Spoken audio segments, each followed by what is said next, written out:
What's up, YouTube? It's Brendan. It is Friday evening, 6:30 Eastern Time. Let's talk about the price action from today and yesterday with Bitcoin. I got my index video coming out so I can show you how the markets wrapped up the week. Guys, a lot of interesting macro events. Next week, the Fed will come out and officially announce what their rate hike is. They're projecting that it's going to be 0.25%. This could end up being a bullish thing for the markets because that is a very small number considering that inflation is nearly 8%, according to the Fed, it's 7.9%. But using the Fed's template from the early 80s, late 70s, it is almost 16%, which sounds a lot more realistic for any of you that use gas-driven, gas-operated vehicles or buy groceries. But what does this mean for Bitcoin and the crypto market? Well, if the overall markets, the indexes, if they do turn slightly bullish, get a bullish rally, we could see a rally as well in Bitcoin and in crypto. But let's go ahead and zoom in here on our weekly because you can see these fibs are behaving beautifully. Look at this.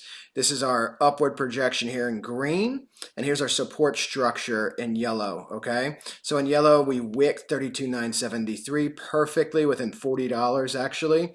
You can see our upward projection. We're having a hard time getting above the 1 fib. We're getting shadows above the 1 fib. We cannot get candle closes, but we're basically resting comfortably here on the 0.5. We keep utilizing it as support. So just like the Russell, the Bitcoin is going sideways. I'll show you the Russell, but I do have my index video coming out. So the Russell's doing the same thing, okay? And the Russell does have a death cross. The NASDAQ does have a death cross, and so does Bitcoin. So what I expect to have happen here is have a pump to resistance at some point. Now, people have been asking me in the comment section in YouTube, how did I come up with this number, this 10,630? I know a lot of YouTubers are talking about 20K, 25K. This is an end termination number, okay? A couple of different things, guys, to remember. Even after a normal bull market, Bitcoin typically loses 80% of whatever its all-time high was. Well, that roughly brings you down to this number as is at 10,630. But this number, for those of you that watch the channel, this is the trend-based fib from the previous all-time high to the market low of 28,790 to the current all-time high. You get a wave projection down with Fibonacci, and as you can see how accurate it is, right? Wicking it within $40, and it happens to line up perfectly with my Navarro pattern.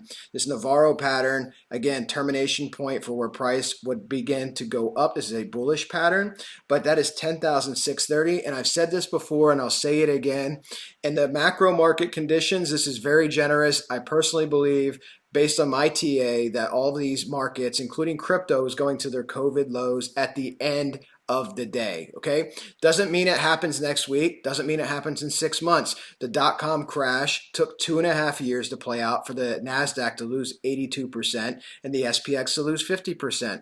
So we could just see gradual decline, pumps and dumps. We could see a run to push up. If this conflict ends in the Eastern Europe, I do anticipate there's an outlier there that the markets could rally, okay? And again, it's not about whether you rally or whether you fall. It's about rallying to resistance and defeating that resistance. That's something you guys always need to keep in mind is, can you defeat the key resistance? If you can and you can flip it, then you can move up. If you cannot, you will get rejected and you will fall down. And as you can see here on the weekly time frame, it's been a very boring market for a lot of people. So I do really appreciate you guys watching this channel. My channel is not monetized, so I get nothing from this for sharing this with you guys. I just hope you enjoy it. I know from the comments some of you really do enjoy it. It does help some of you trade. And of course, I want to mention our Discord is in the video description. Come check us out if you want to get education on how to trade these different markets. We have multiple live streams. I'm starting a Forex boot camp next week as well. So if you're interested in learning how to trade Forex, it's a great time to join. It is no risk, guys. No risk, no obligation. You can join for a few days. If you're not happy, you get your full money back. So don't worry about that. And also BITGET, our sponsor, is in the video description. No VPN, no KYC. Let's go ahead and finish this up on here on the weekly. So again, we're utilizing this perfectly for support. You can see we keep wicking the 382. And it's just sideways motion, guys. But let's go ahead and go to the daily. The daily is more interesting. We send this out on our Twitter. Our Twitter link is also in the video description. If you don't follow us because we'll put some stuff out there like this. We'll put trades and things out there. So this is something I'm watching very closely. This is a butterfly 113 pattern. And as you can see, my butterfly Fibonacci here, I have two different landing points potentially for price. But as I told you guys last video, patterns don't matter. It's where the resistances are. And you got the 144 and the 233 coming through here, and they're descending. Right now it's about 45K for the 233. So that's Bitcoin's first big test, regardless of these fibs. But again, the one fib is at 47,243. And of course, the 1272 is at 50,758.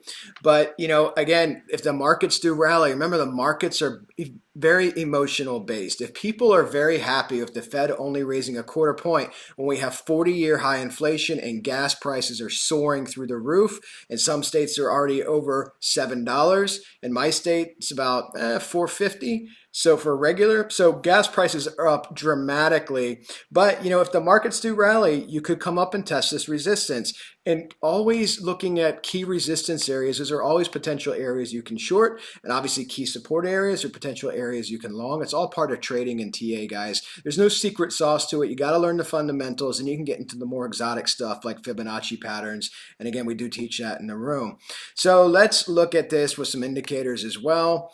I'm going to go ahead and throw on the VPVR. Let's see where the peak volume resistance is, and it's right above us. You see this? The peak volume resistance, and again, this is a limited selection of candles going back to late December, basically mid-December, but the peak volume resistance is just above us right here, and it's not a coincidence, guys. It's where you keep getting rejected. You see that? You keep getting rejected right at the peak volume resistance. Remember, volume resistance, if you flip it, it's support. If you can't flip it and you can't break it, it's resistance. So we got above it, we fell back down, and we've made this W pattern. This is when you start looking for Fibonacci patterns. You find W and M structure. And now we have these moving averages descending. So until then, Bitcoin's going sideways, and it's going to look to potentially move back up and then find resistance again, and it'll flip it or it'll dump. Let's go ahead and get some downward projections, though. Go ahead and erase this. And let's get some downward projections with a trend-based fib. And we're going to go right from here, this previous wave structure, X point, A point, up to our B point. And look how accurate that is, okay? You always want to look for confluence and accuracy here. You can see the candle wick of the current candle here in the daily time frame. Look at this volume. When you zoom in, guys, when you're using this volume profile off to the right, it's only giving you this line based on the candles that you pull in, because you can move this line. If you zoom out, pull more candles in, your point of control is going to flip, all right? It may find a new range based on the volume, but it's staying the same here. This is going back all the way to November. So that's a pretty strong line, and you can see that with the volume structure, right? So let's go ahead and zoom back in. So looking here, we have our 618, which is where the most commonly retraced to fib, which is where we're finding support. If we lose the 618, you do have other structures underneath you, 786, 886, but your next key level of support is going to be that one fib, and that's at 33,893. So again, you lose 38.8, 38.9. If you keep coming down here, it's actually the 618's at 32 or 38,299. But if you do lose this, and see now your volume line's below you because we zoomed in so much. So this is a key support area. If you lose this, which makes sense, if you lose this, look at your volume structure.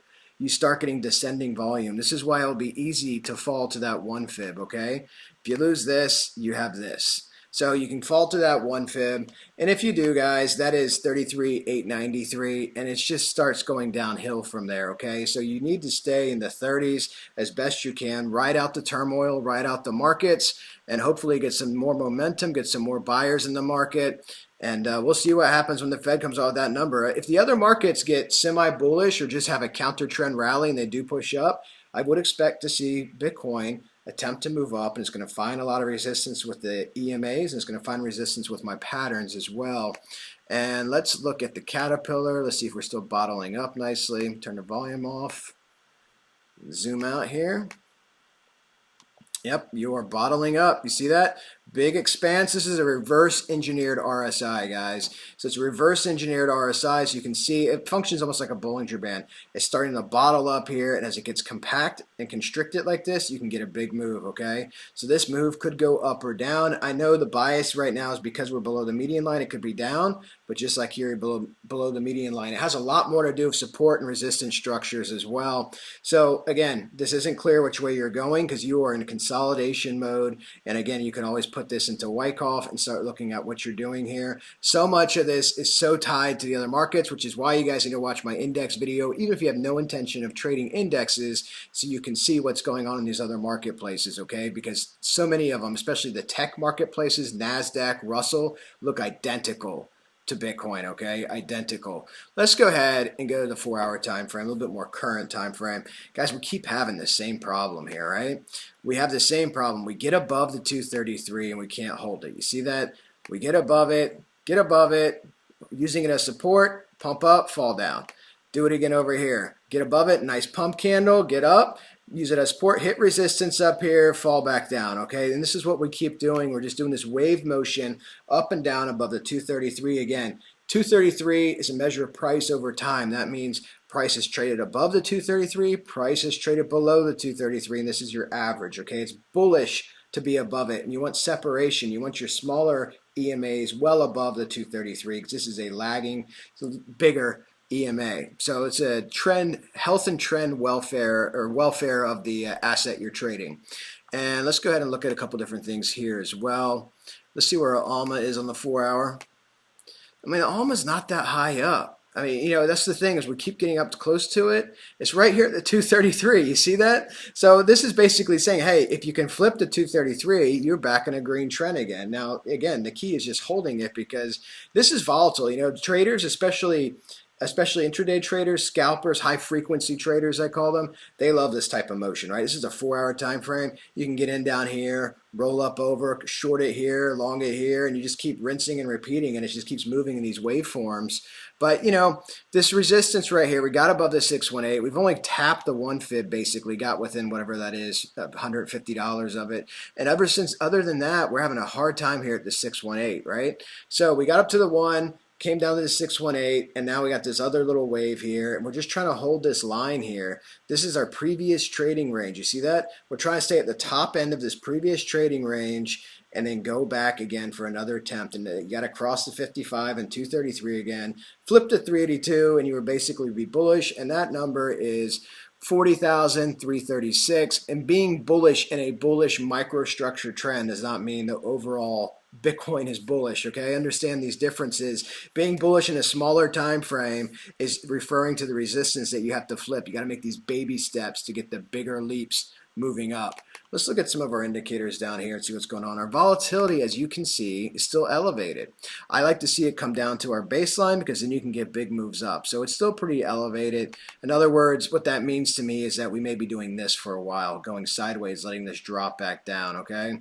And everything's kind of flat here, accumulation. Our ALMA RSI, you can see it's kind of flattened out here towards a median line. It's done that a couple of times now. So we may just be doing this waveform. Maybe we'll get some action this weekend. And, well, I mean, we shall see. And let's see if there's any indicators here of interest. We turn off the ALMA. And let's look at our Caterpillar in the 4-hour. Yeah, see, 4-hour is still pretty expanded. You want it to get more like this. And even this didn't give you a huge pump, right? The tighter this constriction can get, the bigger the move can be, right? So that's what we really want to find. And you can see that over here. Look at this bottleneck. You see how this just almost leveled into constriction. You see that? Just leveled into constriction. And that's a big move. Let's go ahead and measure that real quick just so you have an idea. And this is DWRSVVB. Okay, one of my favorite programmers. Just type in DWRSVVB. You just type in DW in your indicators and you'll see all his stuff. He's got some great stuff.